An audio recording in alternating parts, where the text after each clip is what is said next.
तो Iran America के बीच युद्ध विराम लागू है, लेकिन अरब में गिरते बारूद पर फुल स्टॉप नहीं लग रहा है। जून के पहले ही हफ्ते में 3 बार युद्ध विराम उल्लंघन हो चुका है।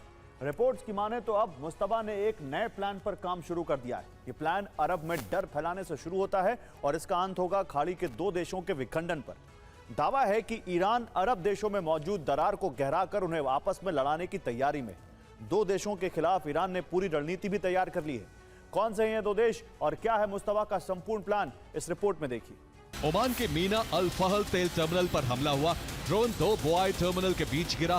सुरक्षा कारणों से टर्मिनल को बंद कर दिया गया। हालांकि कुछ देर बाद इसे फिर शुरू कर दिया गया है। अगर यूएई और कुवैत इजराइल का साथ देते हैं तो अबू धाबी सऊदी अरब को दे दिया जाएगा, जबकि बूबियान द्वीप इराक को मिलेगा।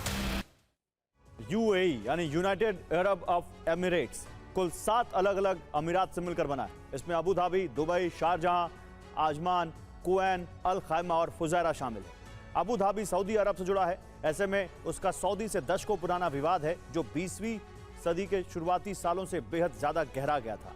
सऊदी राजवंश का मानना था कि लीवा और दफरा के इलाकों में रहने वाले कबीले रियाद के शासकों को कर देते थे। इस आधार पर सऊदी अरब इस पूरे इलाके को अपना मानता था। अबू धाबी का पक्ष था कि यह क्षेत्र अबू धाबी के शासक अल नहयान परिवार का आध्यात्मिक घर है। 1930 के दशक में पूरे रेगिस्तान में तेल की खोज शुरू हुई। सऊदी अरब ने एक नक्शा पेश किया जिसमें उसने लीवा नखलिस्तान के ठीक दक्षिण तक के बड़े हिस्से को अपने नक्शे में दिखाया। इस विस्तार को रोकने के लिए अंग्रेजों ने ब्लू लाइन और वायलेट लाइन जैसी सीमाएं तय की थी ताकि सऊदी अरब को अबू धाबी के हिस्सों पर कब्जा करने से रोका जा सके। इसके बाद साल 1971 में अबू धाबी ने बाकी 6 अमीरात के साथ मिसाइल यूएई का गठन किया, जिसे सऊदी ने मान्यता देने से इनकार कर दिया। सऊदी की मांग थी कि पहले अबू धाबी के साथ सीमा विवाद सुलझाया जाए, जिसके बाद सऊदी को खोर अल उदैद मिला। शायबाह तेल क्षेत्र भी सऊदी को दे दिया गया, जबकि अबू धाबी के हिस्से में लीवा नखलिस्तान आया। सऊदी इस पर अबू धाबी की संप्रभुता को पूरी तरह से मानने पर सहमत हो गया। अगर सऊदी अरब की शुरुआती मांगे पूरी तरह मान ली जाती तो आज के यूएई का लगभग 70 से 80% रेगिस्तानी हिस्सा सऊदी अरब का हिस्सा होता। अब ईरान इसी हिस्से को एक बार फिर सऊदी को देने की बात कर रहा है। इधर ईरान ने इराक और कुवैत के बीच विवाद को भी कुरेदना शुरू कर दिया है। दोनों के बीच बूबियान और वारबाह द्वीप को लेकर विवाद है। इराक की भौगोलिक स्थिति ऐसी है कि उसके पास फारस की खाड़ी तक जाने के लिए बहुत ही छोटा तटीय रास्ता है। ये दोनों द्वीप इसी रास्ते पर मौजूद हैं। इराक के पास महज एक बंदरगाह है। कसर बंदरगाह तक जाने का यही मुख्य रास्ता है। इसलिए हमेशा से इराक इन द्वीपों पर दावा ठोकता रहा है।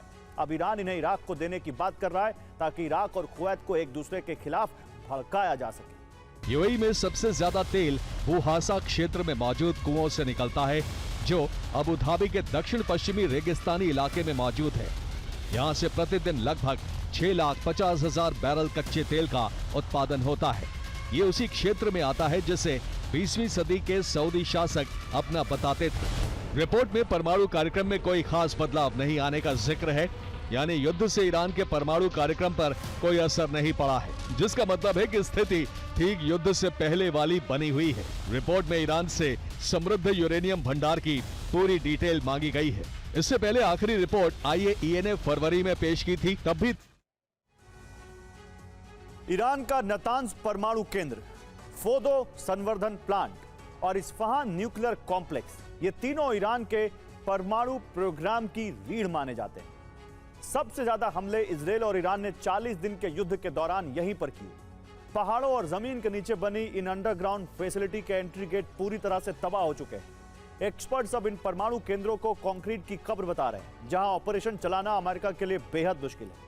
दरअसल अमेरिका की स्पेशल टीमें अगर यहां जमीन पर उतरती हैं तो परमाणु केंद्रों में एंट्री के लिए उन्हें सबसे पहले यहां मौजूद मलबे को हटाना होगा, जिसके लिए भारी मशीनरी की जरूरत होगी। यहां क्रेनें एयरलिफ्ट की जाएंगी, जिसके बाद इन दरवाजों में एंट्री का रास्ता तैयार किया जाएगा।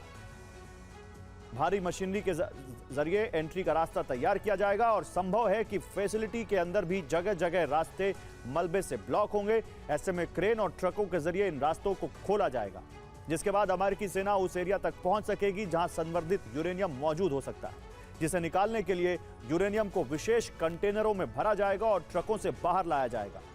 इस काम में कई दिन, हफ्ते या महीने लग सकते हैं। इस दौरान ईरान की सेना लगातार बड़े हमले करेगी। उसकी कोशिश यहां पहुंचकर ऑपरेशन को फेल करना होगा। इतने लंबे वक्त तक ईरानी सेना को रोकना अमेरिका के लिए बेहद मुश्किल होगा। ईरानी अधिकारियों ने मुश्तबा को पत्र लिखा है। इस पत्र पर करीब 85 अधिकारियों के हस्ताक्षर हैं।